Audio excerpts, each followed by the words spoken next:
같이 잠시 우리 기도하시고 하나님 앞에 하나님 말씀 같이 나누겠습니다.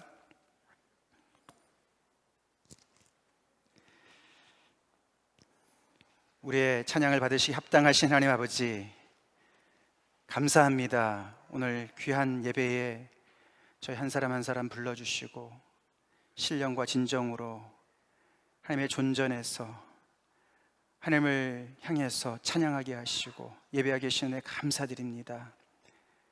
하나님, 이 시간을 통해서 세상에서는 맛볼 수도 없는 하나님의 선하심을 맛보길 간절히 소원합니다. 아버지, 가난하고 궁핍한 심령으로 온 우리 모든 한 사람 한 사람에게 하늘의 양식으로 풍족히 채워주시옵소서. 하나님, 부족한 저를 불쌍히 여겨주시고 주님의 성령으로 더딥혀 주시사 하나님의 놀라운 역사를 감당할 수 있도록 주님 인도하여 주시옵소서.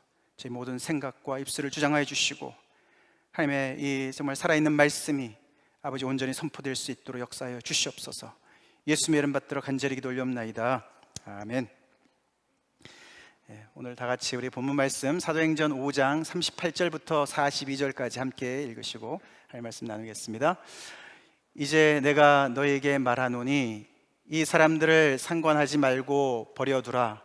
이 사상과 이 소행이 사람으로부터 났으면 무너질 것이요, 만일 하나님께로부터 났으면 너희가 그들을 무너뜨릴 수 없겠고 도리어 하나님을 대적하는 자가 될까 하노라 하니, 그들이 옳게 여겨 사도들을 불러들여 채찍질하며 예수의 이름으로 말하는 것을 금하고 놓으니, 사도들은 그 이름을 위하여 능욕받는 일에 합당한 자로 여기심을 기뻐하면서 공회 앞을 떠나니라. 그들이 날마다 성전에 있든지 집에 있든지 예수는 그리스도라고 가르치기와 전도하기를 그치지 아니하니라. 아멘. 이 말씀을 본문으로 박해 중에도 기뻐하며 라는 제목으로 오늘 말씀을 증거하기 원합니다. 교회에 임한 두 번째 핍박, 오늘 이 사도행전 마지막 부분에 5장 마지막 부분에서 이제 종료가 됩니다. 처음에는 핍박은 경고로 끝났지만 이제 두 번째 핍박은 채찍질을 당하는, 사도들이 채찍질을 당하는 일로 이렇게 풀려납니다. 아마도 40에 하나 감한 태장이 아닐까 이렇게들 이야기도 합니다. 그래서 정말 거반 죽을 정도로 얻어맞고 떠나가는, 이제 그 자리를 떠나면서도 오히려 그것을 기뻐하면서 그 자리를 떠나고, 그리고 예수의 이름으로 도저히 이제 말하지 말라고 다시 한번 이제 정말 위협을 받고 경고를 받았는데도 불구하고 그들은 성전에 있든지 집에 있든지 예수는 그리스도라고 가르치기를 정말 그치지 아니하고 전도하기를 그치지 아니하였다. 이렇게 오늘 말씀이 정리가 됩니다. 어떻게 보면은 정말 이 산헤드린 공회원들과 사도들과의 어떤 팽팽한 대립이 끊임이 없을 것 같죠. 이제 이거는 정말 시작에 불과하고 우리가 교회사를 알지만 결국에는 몇 년 안에 이제 정말 더 대대적인 계획적인 그런 핍박이 이제 다가오게 되고 곧 순교자를 이제 맞게 되지 않습니까? 그래서 사실은 오늘 이런 본문을 보면은 우리가 이 예수님의 말씀이 생각이 납니다. 의에 줄이고 목마른 자는 복이 있나니 그들이 배부를 것이요, 의를 위하여 박해를 받는 자는 복이 있나니 천국이 그들의 것임이라. 예수님이 팔복 중에 말씀하신 것 아닙니까? 그래서 우리가 그 문맥을 다 알기 때문에 우리는 여기서 당연히 이 고백을 해야 되는 것은 사도들의 고백이라고 우리가 생각을 할 수 있지만, 그러나 우리가 산헤드린 공회원들을 그렇게 우습게 생각하면 안 됩니다. 적어도 그들 또한 의에 줄이고 목마른 자들이라고 생각을 했었습니다. 그들도. 그래서 어떻게 보면은 오늘의 이 교회와 이 사도 산헤드린 공회원 간의 충돌은 서로가 정말 이 의에 줄이고 목마른 사람들 간의 충돌이라고도 볼 수가 있어요. 이 의가 누구의 의냐가 중요한 것이죠. 이 의가 꼭 개인의 의뿐만 아니라 집단의 의가 될 수도 있습니다. 그래서 산헤드린 공회원들은 당연히 이 사람들은 하나님의 의를 위해서 자기들이 열심을 낸다고 생각을 했었기 때문에요, 이렇게 하나님의 성전을 더럽히고 이상한 가르침을 가르치는 이 사람들을 이렇게 단죄를 하는 것이 하나님의 의를 이룬다고 분명히 믿었습니다. 그래서 그들 나름대로 그들도 의에 줄이고 목마른 사람들이었어요. 우리 자기의라는 거 참 무서운 거 아닙니까? 그죠? 여러분들 혹시 그동안에 사시면서 자기의에 사로잡힌 분들 보신 적 많이 있으시지 않습니까? 그것이 어떤 개인의 의뿐만 아니라 어떤 그 자기가 속해 있는 어떤 집단의 의, 그래서 그 어떤 의협심이 굉장히 많고, 그래서 결국에는 그 안에서의 집단에서의 어떤 그런 주장하고 옳다고 생각하는 그것들로 서로가 상의한 다른 그룹과 이렇게 충돌이 되는 것을 많이 보지 않습니까? 그래서 사실 이 산헤드린 공회원이 옳은지 사도들이 옳은지 그 당시 사람들은 좀 헷갈렸을지도 모르겠어요. 구분하기가 참 쉽지 않습니다. 그래서 예수님께서 너네가 양의 탈을 쓴 이리들을 조심해라, 거짓 선지자들을 조심해라. 어떻게 분별할 수 있느냐? 다른 거 없다, 그냥 열매를 봐야 된다, 그렇게 말씀하시지 않으셨습니까? 좋은 나무가 좋은 열매를 맺고 나쁜 못된 나무는 못된 열매를 맺는다. 그래서 나름대로 자기의 의를 내세우는 것인지 정말 하나님의 의를 내세우는 것인지 헷갈릴 때 우리는 정말 열매를 보도록 애를 써야 됩니다. 사실 성경이 우리를 도와주기 위해서 이런 판단을 이미 내려놨습니다. 이 두 그룹을 향해서 사실 딱 한 건 아니지만 결국은 우리가 이 말씀을 통해서 우리가 보면은 같이 한번 읽어보겠습니다. 로마서 10장 시작. 내가 증언하노니 그들이 하나님께 열심히 있으나 올바른 지식을 따른 것이 아니니라. 하나님의 의를 모르고 자기 의를 세우려고 힘써 하나님의 의에 복종하지 아니하였느니라. 이 로마서 10장의 말씀을 빌어서 오늘 우리 사건을 비춰본다면 자기 의를 세우려고 힘써서 애쓰는 그룹과 하나님의 의에 복종하려고 애쓰는 그룹과의 충돌로 볼 수가 있습니다.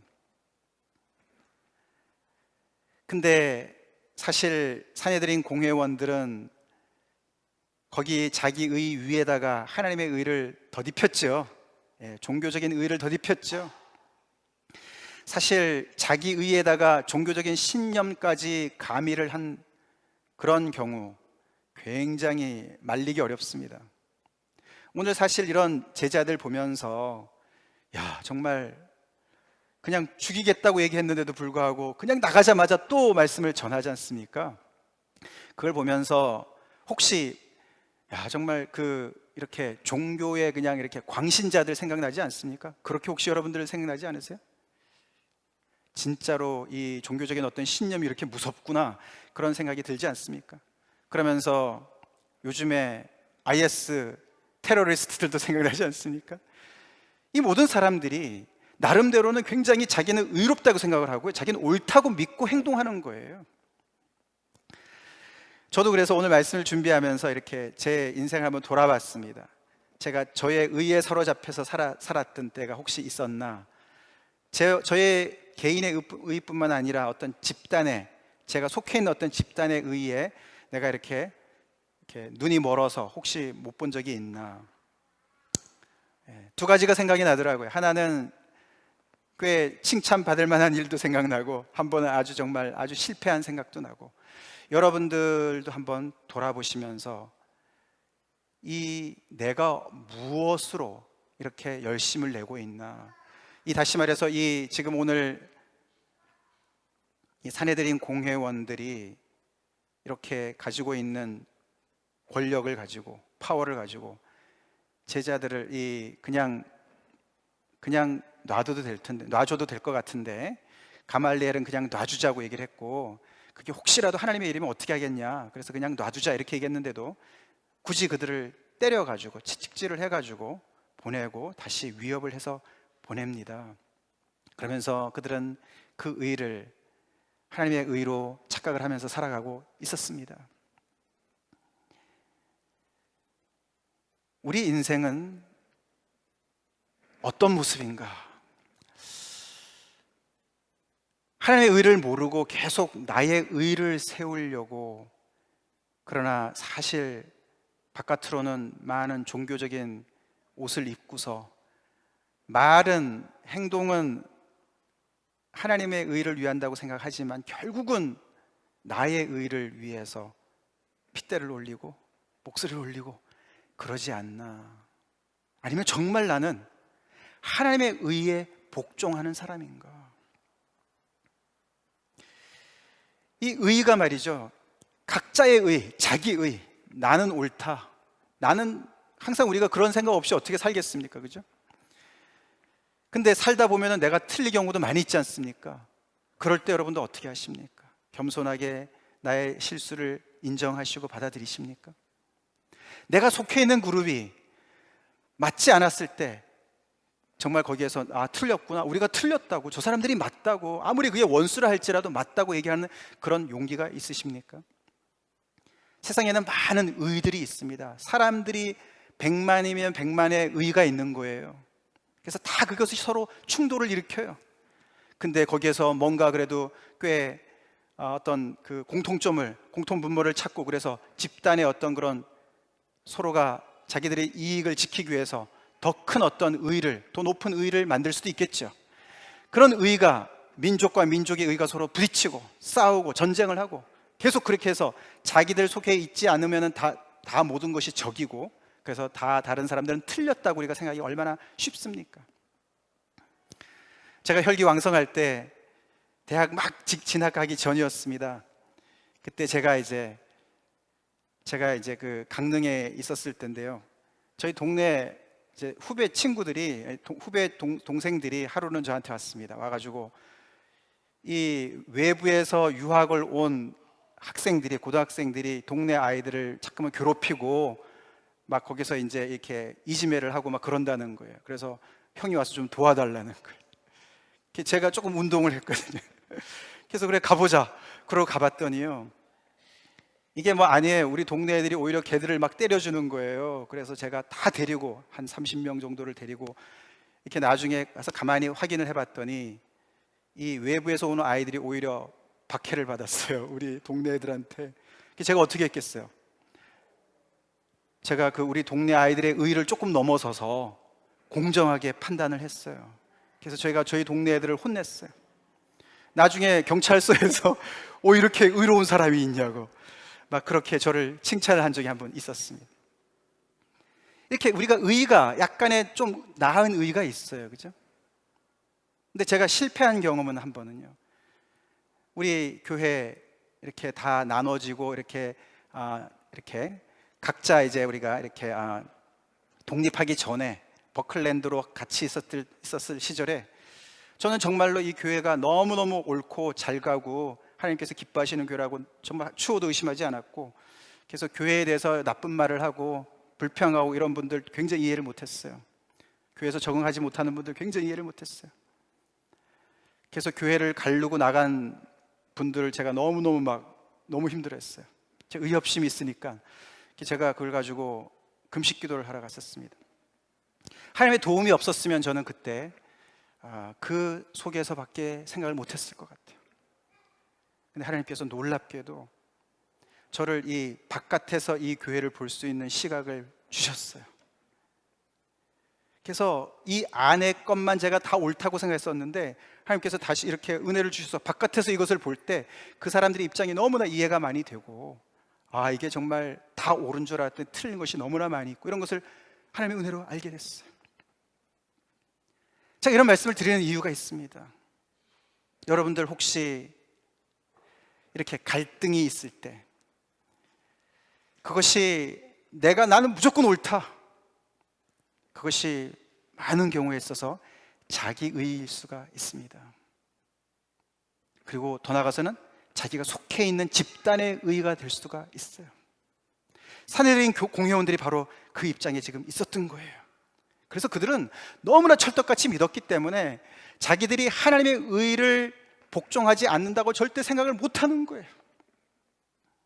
그러나 우리는 이 말씀을 보면서 분명히 알아야 될 것은, 모든 인간의 의의, 그 고만고만한 의의, 그보다 조금 더 넓은 의가 있겠죠. 조금 더 높은 의가 있겠죠. 다른 사람들의 배려해주고 생각하는 의가 있겠죠. 그러나 그 관용도 얼마 못 가죠.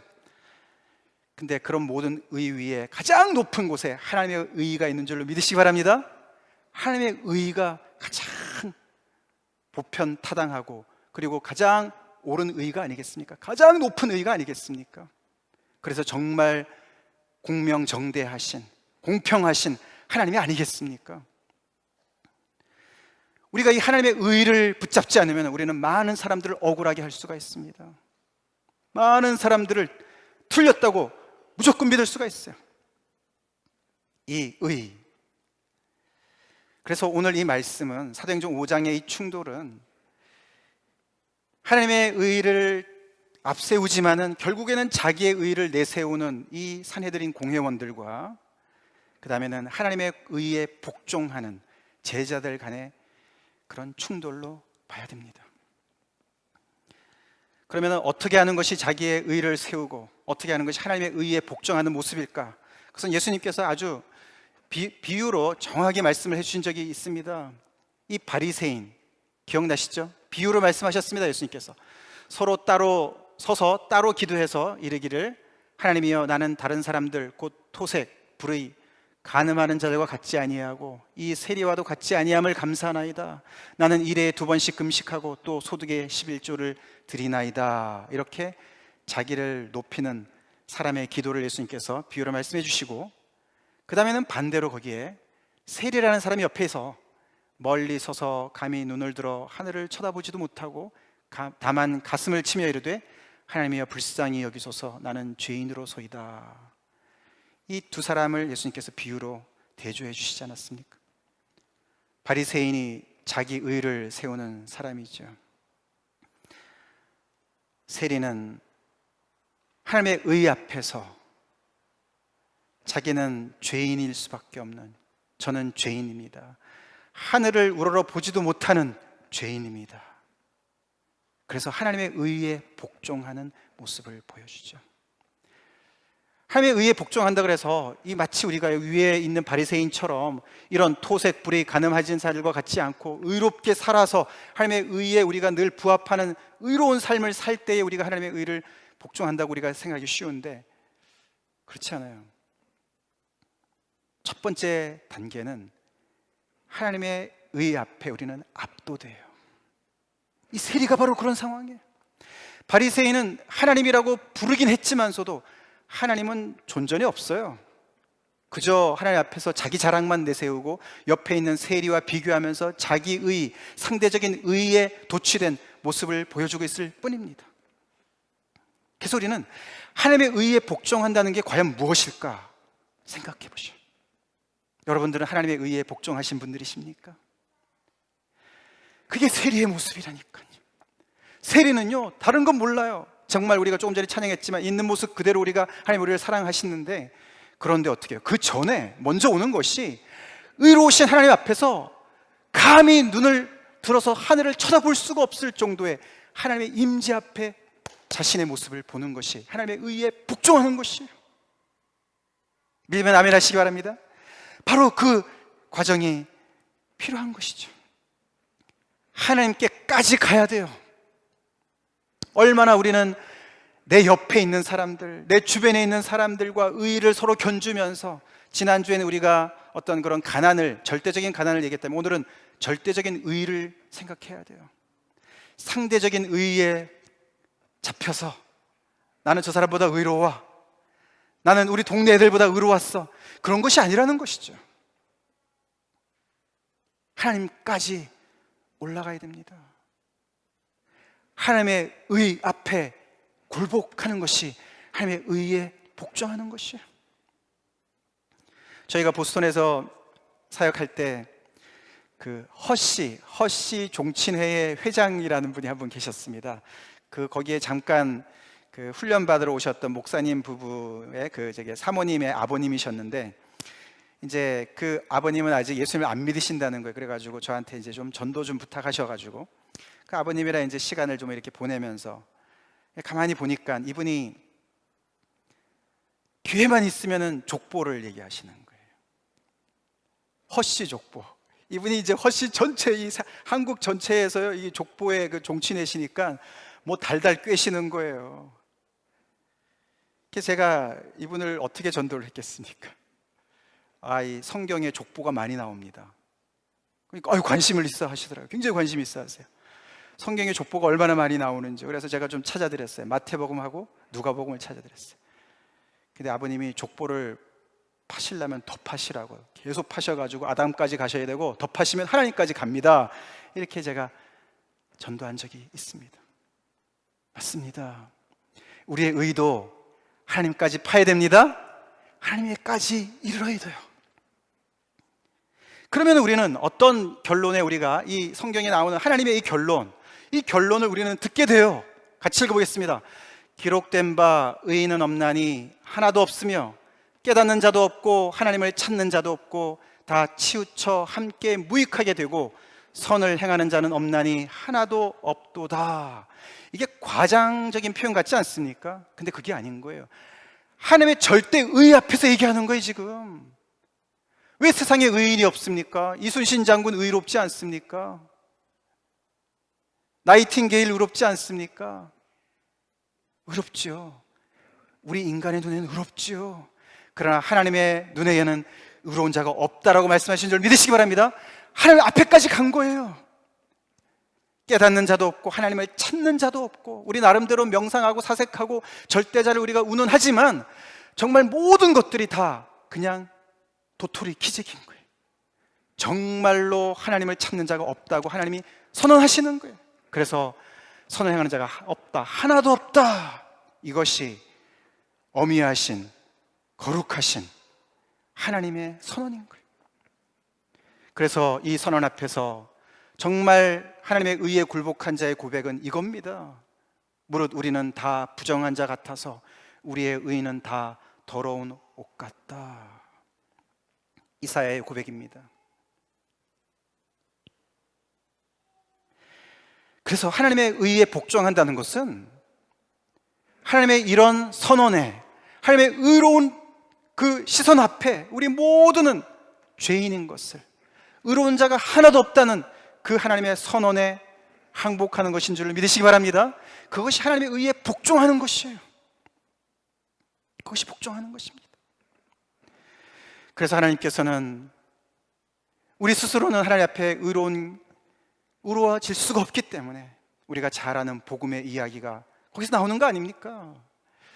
하나님께서 이 유대인들한테 율법을 주셨지만 그 율법으로, 그 행위로 의롭다함을 받으려고 얻으라고 한 것이 아니고 그 율법으로는 죄를 깨닫게만 하셨다고 말씀하시면서 하나님께서는 율법 외에 하나님의 한 의를 나타내셨다. 할렐루야.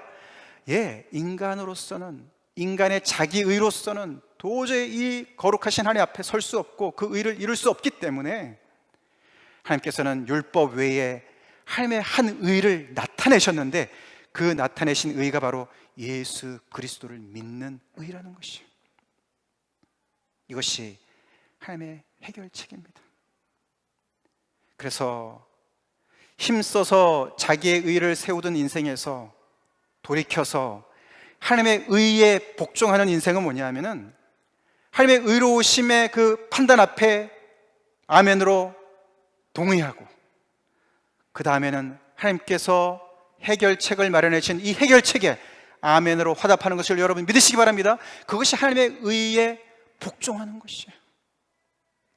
그것이 바로 사도들이 했던 모습입니다. 사도들은요, 우리 지난주에 나온 본문에 보시면은 이 순종이라는 단어가 계속 반복이 돼요. 이게 아까 우리가 복종했다는 말이죠. 하나님의 의에 복종한다, 그런 얘기입니다. 여기서 특별히 32절 보시면은 우리는 이 일의 증인이요 하나님이 자기에게 순종하는 사람들에게 주신 성령도 그러하니라. 29절은 이 산헤드린 공회원들이 더 이상 예수의 이름으로 말하지 말라 그랬는데 왜 너네가 계속 이렇게 이야기를 하느냐. 그때 베드로와 사도들이 대답한 것이죠. 사람보다 하나님께 순종하는 것이 마땅하다. 그래서 이 사도들은요, 하나님께 복종하는, 하나님께 순종하는 사람들이었어요.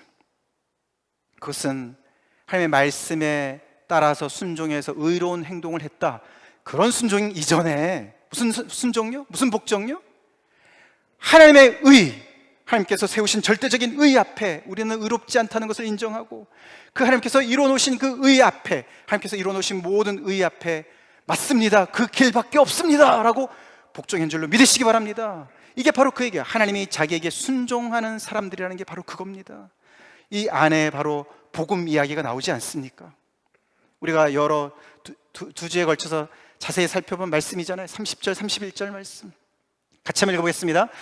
너희가 나무에 달아 죽인 예수를 우리 조상의 하나님이 살리시고 이스라엘에게 회개함과 죄사함을 주시려고 그를 오른손으로 높이사 임금과 구주로 삼으셨느니라.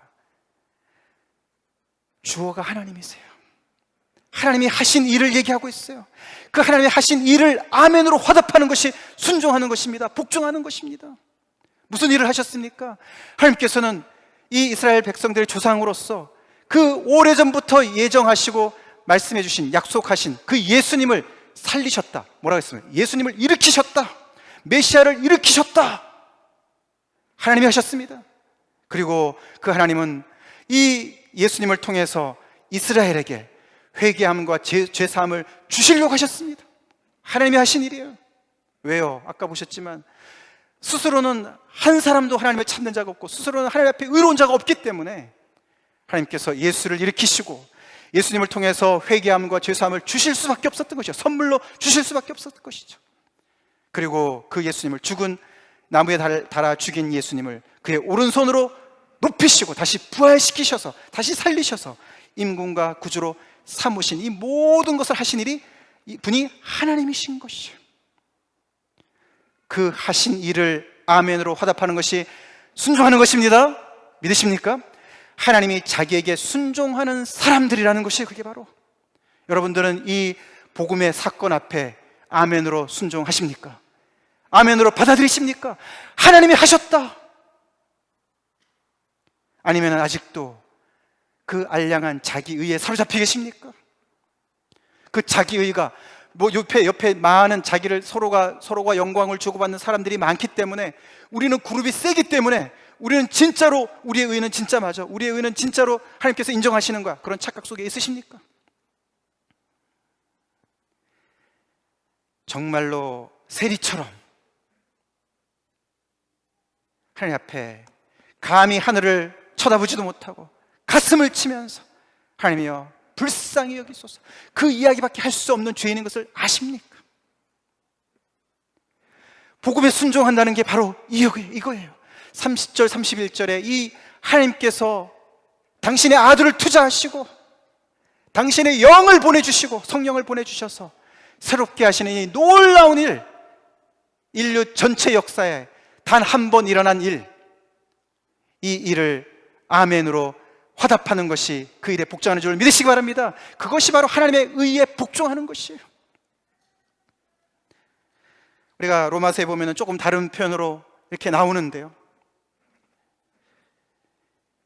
하나님께 감사하리로다. 너희가 본래 죄의 종이더니 너희에게 전하여 준 바 교훈의 본을 마음으로 순종하여 죄로부터 해방되어 의에게 종이 되었느니라.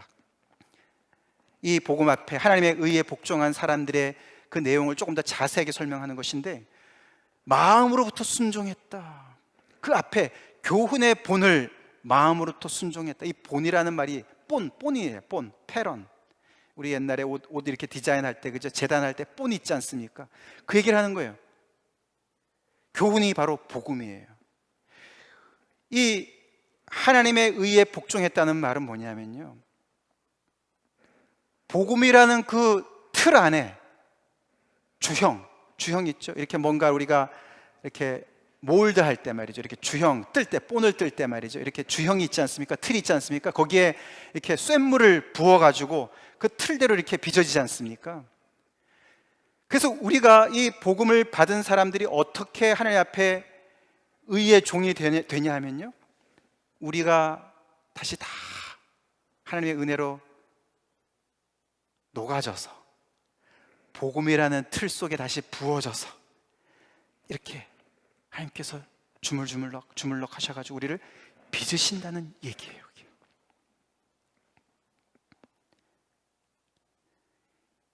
복음이 우리의 일부분만을 차지하는 것이 아니에요. 오늘의 사도들을 생각해 보십시오. 베드로는 이미 결혼한 사람이었고요, 그들도 가정이 있었을 것이고 가족들이 있었을 것입니다. 도대체 그 사람들은 예수님 만나기 전에 인생의 꿈도 있었을 것이고요, 젊음도 있었을 것이고요, 자기 나름대로의 생각과 가치관과 나름대로 성공하는 인생이 뭐고 실패하는 인생이 뭔지가 다 있었을 것이고요, 행복의 잣대도 있었을 것이고, 이런 것은 불행한 것이라고 다 생각했을 것입니다. 근데 이제는 예수님 때문에 감옥살이도 하고 말이죠, 얻어맞기도 하고 말이죠, 이제 조금 있으면은 출교를 당하고 말이죠. 근데 이 사람들은 마치 그런 건 하나도 상관이 없는 사람인 양 이 복음이 전부가 돼버린 사람들이죠. 이 사람들을 보면은 열매가 보이는데요, 물론 오늘 본문에 나타나지 않지만 이들은 하나님의 절대적인 의 앞에 서본 사람들이기 때문에 자기 의가 부서진 겸손한 사람들이에요. 우리가 계속 말씀을 따라가면 갈수록 알 수가 있습니다. 자기 의에 사로잡혀 있으면요, 이런 억울한 일 당하지 못하죠. 어떻게 기뻐해요? 하나님 앞에라도 원망을 해야죠. 이들은 자기 의가 부서진 겸손한 사람이 됐고, 그리고 그런 자기의 힘으로서는, 자기의 의로서는 도저히 설 수 없는 그런 자신을 위해서, 자기 자신들을 위해서 메시아가 대신 죽으신 그 놀라운 대속의 사랑 때문에 사랑의 사람이 되어갑니다. 이들의 나무를 통해서 맺혀지는 열매를 딱 두 개로만 꼬집는다면 겸손과 사랑이에요. 거기에 반해서 사내들인 공회원들요, 갈수록 기고만장 교만해지고 또한 증오로 가득한 사람들이 되어갑니다. 자기의에 사로잡힌 사람은요, 아무리 종교로 뺑기를 칠해도요, 종교적인 이유로 뺑기를 칠한다 하더라도요, 그 사람은 교만하고요, 그리고 증오하는, 마음속에 증오심이 불타요. 그래서 늘 적개심이 있어요. 원수가 늘 있어요. 예수님 뭐라 그러셨습니까? 원수까지 사랑하라. 제자들이 말이죠, 한 번은 사마리아 마을을 지나가려고 그러는데 못 가게 하니까 말이죠, 야고보와 요한이 하늘에서 그냥 불을 내려가지고 저것들을 다 사르게 할까요? 그렇게 얘기하지 않습니다. 네 편 내 편을 가르쳐. 예수님은 그들의 말을 막으시죠. 하나님의 의에 굴복된 사람들은요, 이 세상 모든 사람들을 사랑으로 품을 수 있을 정도의 그런 넓은 마음을 갖는 줄로 믿으시기 바랍니다. 그 사랑이 있어요. 여러분들은 그런 열매가 있으신 거예요. 그것이 다 이 복음이라는 이 주형 안에서 다시 몰드가 된 사람의 모습인 거예요. 복음이 전부인 거예요. 복음이 우리 마음속에 10칸짜리 방이 있는데 그 중에 하나만 차지하는 것이 아니라 복음 안에 들어가서 우리가 바뀐 거예요. 할렐루야. 이 복음이 내 인생보다 더 커진 거예요. 내 인생의 목적보다 더 커졌고요, 모든 것보다 더 커진 상태가 된 거예요. 이 지금 사도들의 모습 아닙니까?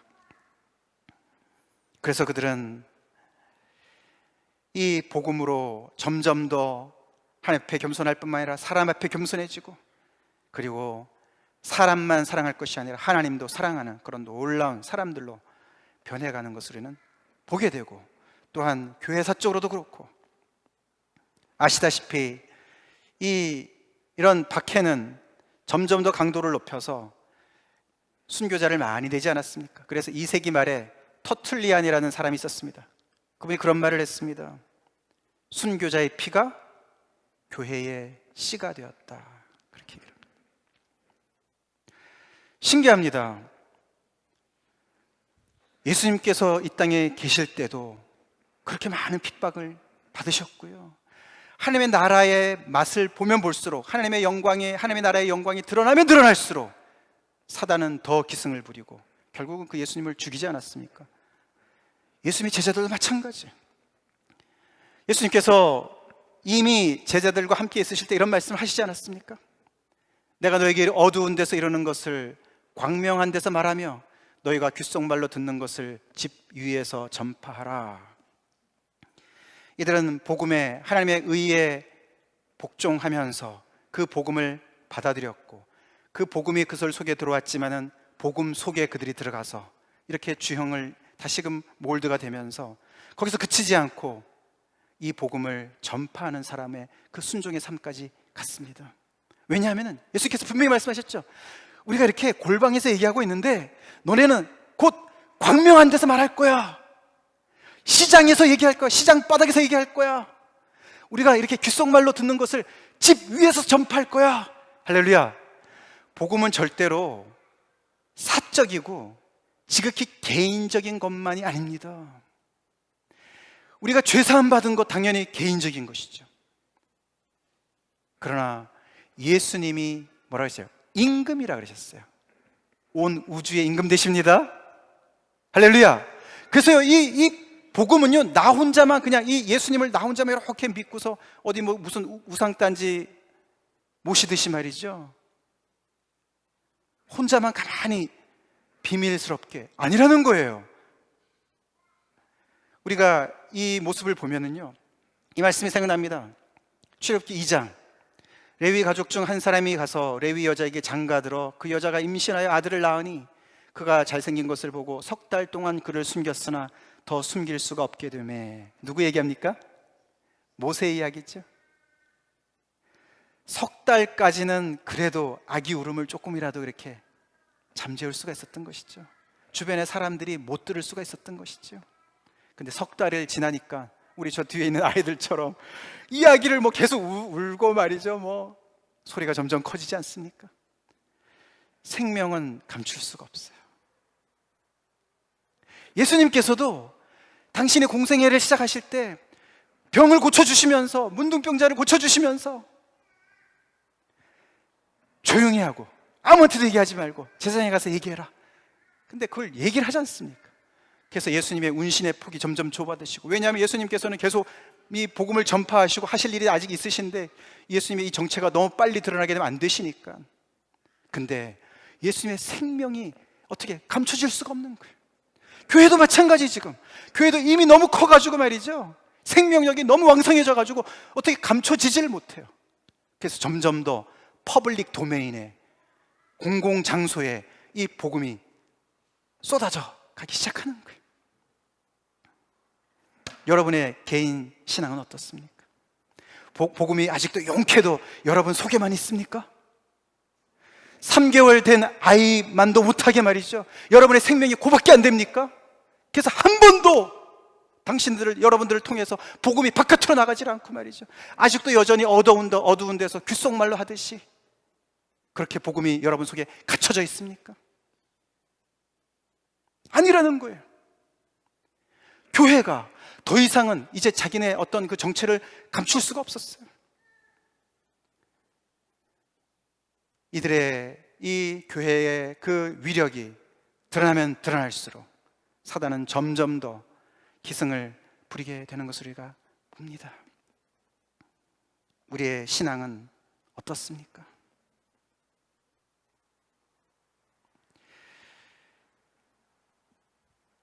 이 제자들의 간 길을 여러분 두고서 절대로 우리는 지금의 IS 테러리스트라고는 비교할 수가 없어요. 이슬람 극단주의자들, 그들은 자기들이 옳다고 생각한 것을 위해서, 악을 제거하기 위해서 더 큰 악으로 악을 없앤다고 하지 않습니까? 그게 세상의 이치예요.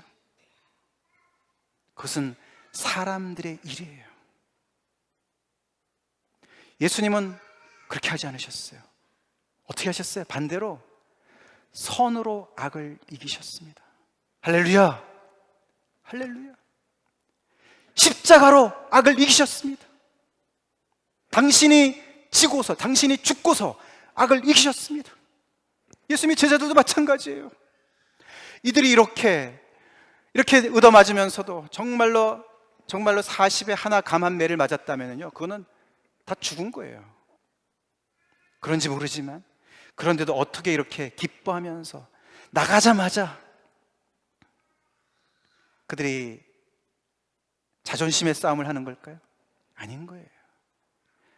하나님의 의에 복종해야만 영생이 있기 때문에, 하나님의 이 십자가 앞에 굴복해야만 구원이 있기 때문에 그들은 자기들이 죽을지언정 이 소식을 전하지 않을 수가 없었어요. 그게 제자의 삶이었습니다. 선으로 악을 이기는 십자가의 길입니다. 그래서 예수님은 제자들이 함께 계실 동안에도 여러 번 경고를 하셨습니다. 세상이 나를 미워했기 때문에 너네도 미워할 거야. 나를 바알세부라 그랬는데 너네는 오죽하겠냐. 그러나 걱정하지 말아라. 머리털까지 다 세신 바 되었다. 무슨 말을 할지 걱정하지 말아라. 성령께서 무슨 말을 할지 다 알려주실 거야. 그렇게 하면서 이 자기 의로 똘똘 뭉쳐있는 종교인까지 다 합해서 말이죠. 오히려 그런 면에서는요, 종교가 없는 사람들이 더 아싸래요. 거기다가 종교까지 가미를 해서 말이죠. 하나님의 이름을 들먹거리면서, 물론 교회도 십자가 전쟁 이러면서 말이죠, 그런 오명을 가지고 있지만서도 말이죠. 이렇게 예수님을 우리 안에 프라이빗하게 가둘 수 없는 이유가, 아까도 말씀드렸지만 그를 광명한 데서 말하고 집 위에서 전파해야 되는 이유는 그분이 이 에베소서 1장 10절 말씀처럼 하늘에 있는 것과 땅에 있는 모든 것을 다 통일하시는 왕이시기 때문에 그렇습니다. 믿습니까? 그래서 제자들이 성전이든 집이든 끝도 없이 가르치고 전파한 내용이 뭡니까? 예수는 그리스도다. 예수는 그리스도다. 예수가 메시아다. 메시아. 그렇게 그들은 외치면서 하나님의 의에 힘써서 복종했습니다. 그 복음을 믿어서 복종했고 그 복음을 전파함으로 복종했습니다. 다 같이 기도하시겠습니다.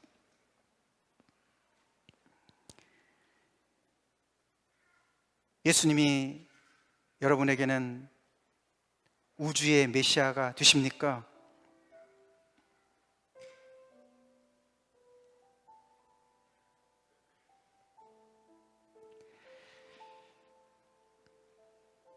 아무리 주변의 사람들이 옳다고 인정을 해도 혹시 자기 의를 세우는데 아직도 열심을 내고 있는 인생 아니십니까?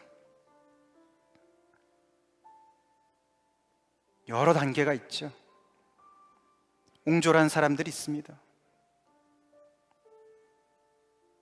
대범하기 때문에 가말리엘처럼 중용을 이야기하고 관용을 이야기하기 때문에 나의 의는 꽤 높아, 그렇게 생각하십니까?